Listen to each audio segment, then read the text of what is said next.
खात्मा कांड के शहीदों की श्रद्धांजलि सभा के प्रधानता कर रहे बहुत ही आदरणीय चौधरी रविंदर सिंह जी साहब, शहीदों के परिवारों से आए हुए तमाम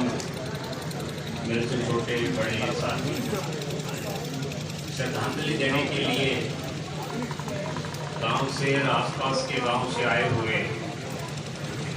सम्मानित भाइयों,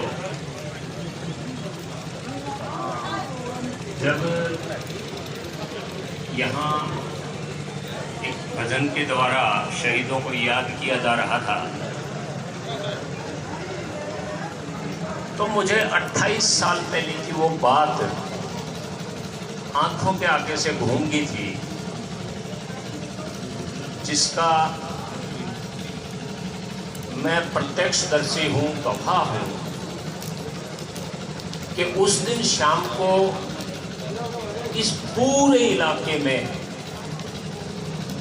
किसी आदमी को भी ये अंदाजा नहीं था कि अब होगा क्या, ऐसा माहौल यहाँ बना हुआ। लेकिन किसी लिखने वाले ने, किसी शायर ने ये लिखा है कि शहीदों की चिताओं पर लगेंगे हर बरस मेले, वतन पर मिटने वालों का यही बाकी निशा होगा। तो आज 28 साल बाद जब यहाँ स्वर लहरियां कूद रही हैं, शहीदों को याद करने का ये तरीका अपने बीच में है, तो ये लगता है कि भी उस दिन जो अनिश्चय के बादल थे, एक वक्त आदमी की जिंदगी में ऐसा आता है बुरे से बुरा समय आने के बाद भी कि हम बड़ी खुशी के साथ उस वक्त को याद करके और श्रद्धांजलि की बात हो तो श्रद्धांजलि भी देते हैं, नहीं तो दूसरी चर्चाएं करते हैं। और निचोड़ ये है कि जो शहीदों ने किसान के लिए या ये कह लो कि भी खेती से अनाज पैदा करने वाले प्रत्येक व्यक्ति के लिए इस 28 साल में भी कितना हो पाएगा, बहुत कम लोगों को जानकारी होगी कि आज से 28 साल पहले ये घटना हुई। आज से 18 साल पहले एक कानून इस देश में बना, मनरेगा का कानून, जिसमें ग्रामीण मजदूरों के लिए जिनके पास कोई साधन नहीं, जिनका उदाहरण ये जो सड़क बनाने वाले महिलाएं और ये जो लोग जो यहाँ मजदूरी कर रहे हैं, इस क्लास के लोग जिनको साल में मजदूरी, और वो भी 100, किसी स्टेट में 150, किसी में 200, किसी में 250, इससे ऊपर कोई मजदूरी नहीं है, इन लोगों को साल में 365 दिन होते हैं, 100 दिन के लिए ये काम मिल जाए। और दुख की बात ये है कि जो बजट इनको मिलता था 18 साल पहले, उस इन मजदूरों के बच्चे ज़्यादा हो गए, मजदूरों की संख्या बढ़ गई, लेकिन बजट में 30% कटौती कर दी, 100 के 70 हो गए। हम में से कितने लोगों को पता है? और यही नहीं, जो कोरोना का टाइम आया है, इस कोरोना काल में उन परिवारों की आमदनी 80% घट गई, क्योंकि 3 साल तक तो काम ही नहीं मिला उनको। यानी कि 100 रुपया अगर किसी को मिलता था तो 20 रुपये पर आके खड़ा हो गया। उसका कारण ये है कि 6,300 करोड़ रुपया, 6300 करोड़ रुपया मनरेगा का 18 राज्यों का अभी पेंडिंग है, कोरोना का वो पैसा मिला नहीं है। ये सरकार की तरफ से इस संघर्ष के बाद का ये परिणाम है। यो भाई जो गाने वाला है ना, बहुत शानदार ढंग से इसने शहीदों को याद किया, लेकिन 28 साल पहले अगर यो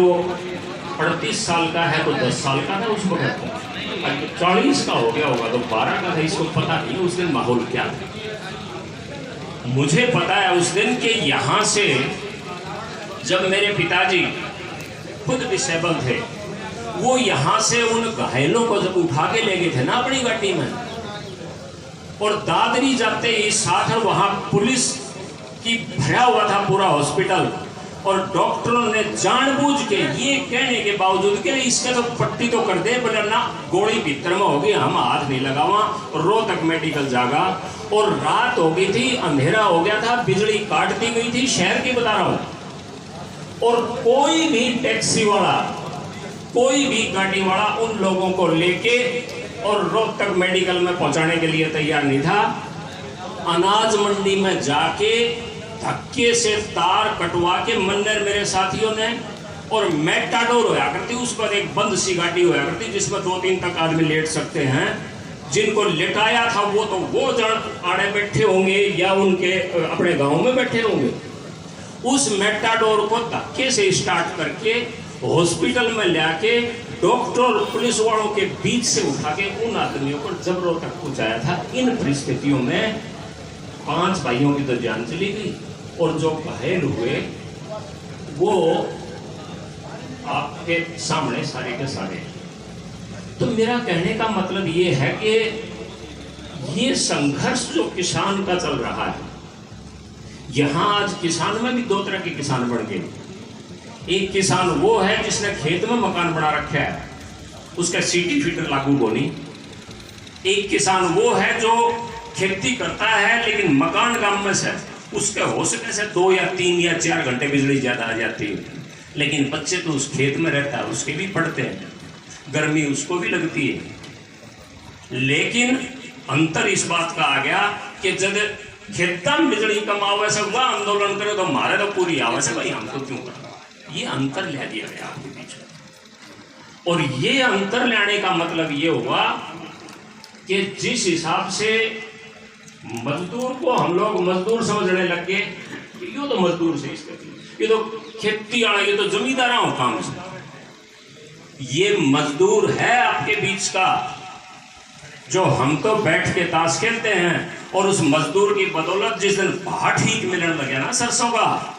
उस दिन जो 10 मण किले की होया करती, उस सरसों को 25 मण किले तक पहुंचा दिया। ये हम लोगों की मेहनत का परिणाम है। अगर हम लोगों के बीच में एकता नहीं रही, एकता भी मैं तो कहता हूं कि यहां तक डिफरेंस आ गया कि गांव में रहनिया किसान न्यारा है और खेत में रहनिया न्यारा है। ट्यूबवेल वाला बिना ट्यूबवेल वाला तो न्यारा न्यारा हो गए कि ट्यूबवेल वाला की लड़ाई से तुम्हारी तो लड़ाई है। ये किसान, और अपने खास तौर से मैं हरियाणा की बात कर रहा हूं,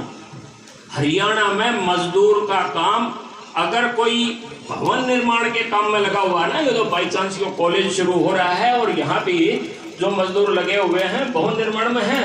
लेकिन भवन निर्माण वाला तो काम करता होगा दिल्ली या गुड़गांव चला गया होगा, बाकी सारे के सारे गांव में भूमिहीन भी मजदूर वो किसानी का ही काम करते हैं। जब तक हम किसान उनको किसान मान के और हमारे साथ उनके हकों के लिए, और वो हमारे हकों के लिए सारे खड़े नहीं होंगे, सरकारों के लिए कोई मायने नहीं रखता। 28 साल ये बीत गए, कोई और घटना होगी तो 28 साल पाछा 28 उसके गाने गुण लग जाए। तो भाई ये जो एक बात यहाँ से आई थी ना कि 13 महीने दिल्ली के बॉर्डर के ऊपर और यहाँ का किसान लड़ाई लड़ रहा था, यहाँ का मतलब इस देश का किसान, और मद्रास तक के आदमी छुपते छुपाते भी वहां पहुंचे थे। उस वक्त जो अभी एक सवाल आया था कि यहां से कितनी भागीदारी हुई, सुरेश भाई ने खड़े कर दिए कि गांव से आदमी, ऐसे संघर्ष नहीं लड़ा जाएगा। और चौधरी रविंद्र सिंह जैसे आदमी जिन्होंने अपना जीवन लगा दिया इस काम में, उनको संतुष्टि नहीं मिल पाएगी। तो मैं तो आज इसलिए ये बात, मुझे नहीं पता ये बात मेरी कितनी अच्छी लगेगी, मैं अपनी बात खत्म कर रहा हूं, कितनी बुरी लगेगी, लेकिन 28 साल पहले की घटना मुझे आज 28 साल पहले वाले दिन की जो हालत थी उस तरह से याद आ रही है। इसलिए मैंने अपनी भावनाओं में बह के ये बातें कही हैं। किसान और खेत में काम करने वाला मजदूर सारे लोग एक हो जाओ, नहीं तो आने वाले समय में इस तरह के कानून बनते हुए आ रहे हैं या इस सेशन में भी बने हैं। किसी दिन फुर्सत होगी ना, किसी और दूसरा मौका होगा, इस तरह की श्रद्धांजलि सभा नहीं होगी, उस दिन डिटेल में बताऊंगा जो कानून बन चुके और जो बनने की तैयारी है। बड़ी मुश्किल हो जाएगी। हम सब लोगों को एक हो जाना चाहिए, एकता दिखानी चाहिए और सरकारों से लेने के लिए हमें एक ही टूल हमारे पास है कि हम अपनी एकता के साथ अपनी मांग को रखें। हमारी मांग तभी पूरी हो सकेंगी। इन्हीं शब्दों के साथ आपका धन्यवाद। जय भारत।